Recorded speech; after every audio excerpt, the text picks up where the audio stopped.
Hello കൂട്ടുകാരെ, നമ്മുടെ ചെണ്ടുമല്ലി കൃഷിയിൽ നമ്മൾ കൂമ്പ് നുള്ളലൊക്കെ കഴിഞ്ഞിട്ട് നന്നായിട്ട് ശിഖരങ്ങൾ പൊട്ടിയിട്ടുണ്ട് കേട്ടോ. അപ്പോൾ 3-4 ശിഖരങ്ങളൊക്കെ വെച്ചിട്ട് പുതിയ കമ്പുകളൊക്കെ ആയിട്ട് വന്നിട്ടുണ്ട്. പിന്നെ നല്ല മഴയാണ് കേട്ടോ, അടിപൊളി മഴയാണ്. നമുക്കൊക്കെ ഇവിടെ റെഡ് അലർട്ടാണ്.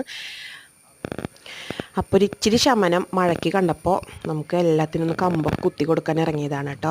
അപ്പോൾ എല്ലാത്തിനും കമ്പൊക്കെ കുത്തി കൊടുത്ത് വള്ളി നമ്മൾ ചാക്കുനൂലാണ് കെട്ടാൻ ഉപയോഗിക്കുന്നത്.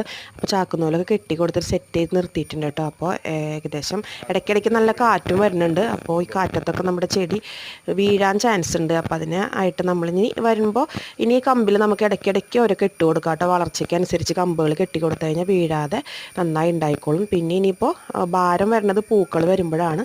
പൂക്കൾ വരുമ്പോൾ ഇത്തിരി കനമായിരിക്കും. അപ്പം നമ്മൾ ജസ്റ്റ് ഒരു കയറ് വലിച്ചു കെട്ടിയിട്ട് 2 സൈഡിലും അങ്ങനെ കെട്ടി കൊടുക്കുകയാണ് ചെയ്യാറ് കേട്ടോ. അപ്പം നല്ല ശിഖരങ്ങളൊക്കെ പൊട്ടിയിട്ട് നല്ല അത്യാവശ്യം വളർച്ചയുണ്ട്. വളങ്ങൾ നമ്മൾ ഇടയ്ക്ക് ആഡ് ചെയ്ത് കൊടുക്കുന്നുണ്ട് കേട്ടോ. വീഡിയോ ഇഷ്ടപ്പെട്ടാൽ സപ്പോർട്ട് ചെയ്യണം കേട്ടോ.